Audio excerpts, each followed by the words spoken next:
कर्नाटक की जीत ने महागठबंधन के मनोबल को ऊंचा किया है कि आगे बढ़ो और मुद्दों की राजनीति करो। और पुनः इस बार देश में जो डेमोक्रेसी के ऊपर खतरा है उसको बचाने का काम जो बिहार से रथ निकलेगा, सेफ डेमोक्रेसी, सेफ कॉन्स्टिट्यूशन का, जिसको कि लेकर के नीतीश कुमार जी आगे बढ़ रहे हैं, यही उसमें सबसे बड़ा काम करेगा, लॉ का काम करेगा। इस नेता लोग गए हैं, मैं उनका नाम नहीं लेना चाहता हूँ, उनको अपने ऊपर भरोसा नहीं है। अब पर्ची निकलवा के ही चाहते हैं कि हम ये चुनाव का नैया पार कर लें।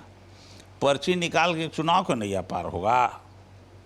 जो पर्ची निकालने वाले बाबा हैं वो अपना पर्ची निकाले ना कि क्या उनका होने वाला है। पर्ची क्या निकालेंगे, दूसरे का किस्मत क्या बताएंगे जो अपना किस्मत नहीं जानता हो। नमस्कार, आप देख रहे हैं आरएडी न्यूज। मैं हूं योगेश चक्रवर्ती। कर्नाटक में कांग्रेस को प्रचंड जीत मिली है। कांग्रेस पार्टी उस लक्ष्य को हासिल करने में सफल रही है जो उसने दावा किया था। यही नहीं, कहा जा रहा है कि इस जीत के कई मायने हैं और आने वाले दिनों में ये जीत कई इतिहास रचने वाला है। खास करके कहा जा रहा है कि इस जीत का असर बिहार की राजनीति पर सबसे ज़्यादा पड़ेगा, क्योंकि बिहार से ही विपक्षी एकता की बयार बही है। तो इसी मसले पर हम बात करने आए हैं बिहार विधानसभा के पूर्व अध्यक्ष और आरजेडी के राष्ट्रीय उपाध्यक्ष उदय नारायण चौधरी जी से। सर, जो जीत हुई है कांग्रेस की, उसे आप कैसे देखते हैं और आप कितने खुश हैं? राहुल जी को क्या कहना चाहें? ये जीत हम लोगों की नहीं है, ये जीत है बेंगलोर की मतदाताओं की, जिसने यह प्रमाणित किया कि अब देश में मुद्दों की राजनीति होगी, जुमलों की राजनीति नहीं होगी।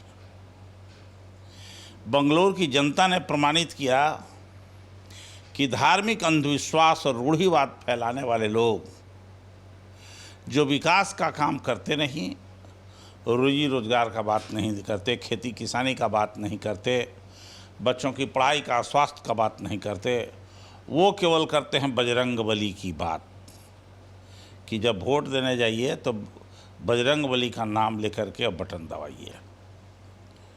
तो ये प्रमाणित कर दिया कि अब जुमलेबाजी से आपका काम नहीं चलने वाला है। जिस तरीके से घर में महिलाएं चावल बनाती है तो हर चावल के दाने को नहीं टेस्ट किया जाता है पका कि नहीं पका, एक दो दाना को ही देख लिया जाता है कि पका कि नहीं पका, और उसी से हमारी घर की में जो खाना बनाते हैं वो कहते हैं कि नहीं अभी खाना बन चुका है, चावल बन चुका। वैसे ही इस देश में जो डेमोक्रेसी के ऊपर एक प्रश्न चिन्ह खड़ा किया था पिछले 2014 से, जिसने सारे विपक्ष के लोगों को नकारने का काम किया, डराने का, धमकाने का काम किया, गोदी मीडिया को अपने कब्जे में लेकर के झूठ को सच, सच को झूठ बताने का काम किया, जिसने कहा रुपयों का अवमूल्यन किया, डिमोनेटाइजेशन किया रुपया का, जिसने नोट का, जिसने कहा कि हम 2 करोड़ लोगों को रोज़गार देंगे, रोज़गार नहीं दिया, कहा कि देश के एक एक गरीब के छत देंगे हम 2022 तक, किसानों का आय दुगना करेंगे, और वो कुछ नहीं हुआ। उल्टे लोगों का रोज़गार चला गया, देश के जितने भी बड़े बड़े संस्थान थे उसको बेच दिए गए, गिरवी रख दिए गए, बेच दिए गए। आज के तारीख में त्राहिमाम 400 रुपये सिलेंडर था 2014 में, आज 1200 रुपये सिलेंडर बिक रहा है। ये क्या बोलेंगे, इनका कोई बोलने का मुख है? नहीं, कैसे नहीं? तेल का दाम पेट्रोल डीजल का दाम बढ़ गया। तो अब ये बताने का काम हुआ है कि अब आपका जुमलेबाजी से काम नहीं चलने वाला है। और कर्नाटक की जीत ने महागठबंधन के मनोबल को ऊंचा किया है कि आगे बढ़ो और मुद्दों की राजनीति करो। कांग्रेस को भी हाथ मजबूत करने का काम किया है।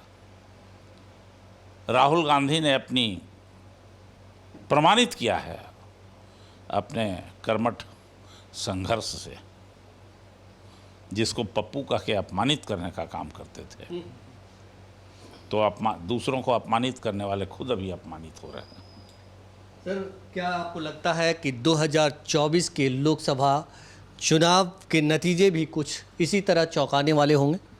मैं ये नहीं कह सकता हूँ, लेकिन इतना तो कह सकता हूँ कि वर्तमान हुकूमत जो भारतीय जनता पार्टी की दिल्ली में सरकार है, उसके प्रति लोगों का विश्वास घटा है और बहुत तेज़ी से घटा है और रोज दिन घट रहा है। चूँकि ये सरकार केवल और केवल नफरत फैलाने का काम करती है, हिंदू मुस्लिम का काम करती है, मंदिर मस्जिद का बात बोलती है, भारत पाकिस्तान का बात बोलती है, और केवल ये कहें कि हम अयोध्या में सबसे बड़ा मंदिर बना देंगे। अरे तुम सबसे बड़ा मंदिर बना दोगे तो लोग बेरोजगारों को रोजगार मिल जाएगा इससे। जो गरीब जो भूखमरी हो रही है उसका पेट भर जाएगा उससे। खेत में पानी पहुंच जाएगा, खाद पहुंच जाएगा, बीज पहुंच जाएगा उससे। अस्पताल में दवाई पहुंच जाएगा। ये सब झूठ का पुलिंदा है। सर, जो प्रधानमंत्री कहते थे कि जो देश सांपों के साथ खेलता था, हमारे सत्ता में आने के बाद माउस से खेल रहा है, वही प्रधानमंत्री जब कहते हैं बजरंग बली का नाम लेकर जो है बटन दबाइए, तो इसके पीछे जो उनकी मानसिकता है उसे आप क्या कहेंगे? उनको अपने ऊपर ही भरोसा नहीं है और उनका सब करिश्मा फेल कर गया है, तब ना बजरंगबली का नाम लेने लगे। अही नकली बजरंगबली का नाम लेने से और उनको नुकसान हो गया, घाटे में पड़ गए। और देश में भारतीय संविधान जो डॉक्टर भीमराव अम्बेडकर ने बनाया है उसका परचम लहराएगा। डेमोक्रेटिक सिस्टम को स्वतंत्रता भ्रातृत्व के माहौल बनेगा जब ही जाएंगे तो। लेकिन सर, बजरंगबली तो बिहार में भी आ गए हैं, उनके कथा हो रहे हैं, बाबा आ गए हैं। दूसरी बात सर कि मनोज तिवारी जो बीजेपी के सांसद हैं वो बाबा के सारथी बने हुए थे। सम्राट चौधरी से लेकर विजय सिन्हा से लेकर रविशंकर प्रसाद से लेकर तमाम बीजेपी के नेता बाबा के चरण वंदना में जुटे थे। तो ये क्या दर्शाता है कि क्या ये बाबा के जरिए चुनाव जीतना चाहते हैं? जितने भी नेता लोग गए हैं, मैं उनका नाम नहीं लेना चाहता हूं, उनको अपने ऊपर भरोसा नहीं है, इसलिए केवल झूठ बोल रहे हैं। जो वादा किए हैं पूरा नहीं कर रहे हैं, तो अब पर्ची निकलवा के ही चाहते हैं कि हम ये चुनाव का नैया पार कर लें। पर्ची निकाल के चुनाव का नैया पार होगा? जो पर्ची निकालने वाले बाबा हैं वो अपना पर्ची निकाले ना कि क्या उनका होने वाला है। अब बहुत पर्ची निकालते हैं तो भारत पाकिस्तान के युद्ध के पहले ही बता दें कि चीन अब यहाँ तक कब्जा कर लिया है, उसका ना पर्ची निकालें। ये पर्ची क्या निकालेंगे? दूसरे का किस्मत क्या बताएंगे जो अपना किस्मत नहीं जानता हो। हम लोगों के आँख में पट्टी लगाया जा रहा है, मुंह में जाबी और कान में ठेपी लगाया जा रहा है, ये सब दिखा करके। बिहार की जनता जवाब देगी सर? निश्चित तौर से बिहार की जनता जवाब देगी। आगे आने वाले दिनों में डेमोक्रेसी यहीं से फली फूली है। यही हमारा वैशाली है जहाँ से डेमोक्रेसी को मान्यता जनतंत्र को मिली थी। और पुनः इस बार देश में जो डेमोक्रेसी के ऊपर खतरा है उसको बचाने का काम जो बिहार से रथ निकलेगा, सेव डेमोक्रेसी सेव कॉन्स्टिट्यूशन का, जिसको कि लेकर के नीतीश कुमार जी आगे बढ़ रहे हैं, यही उसमें सबसे बड़ा काम करेगा, लॉ का काम करेगा इस अंधेर में। हमसे बात करने के लिए शुक्रिया सर।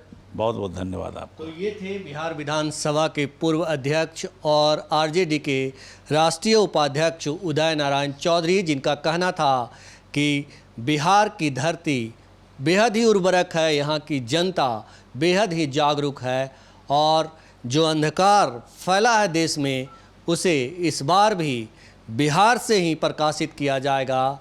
जो रथ नीतीश कुमार ने विपक्षी एकता को लेकर के निकले हैं, वही रथ आगे चल करके जो है तमाम अंधकारों से देश को छुटकारा दिलाएगा। योगेश चक्रवर्ती, आरएडी न्यूज़, पटना।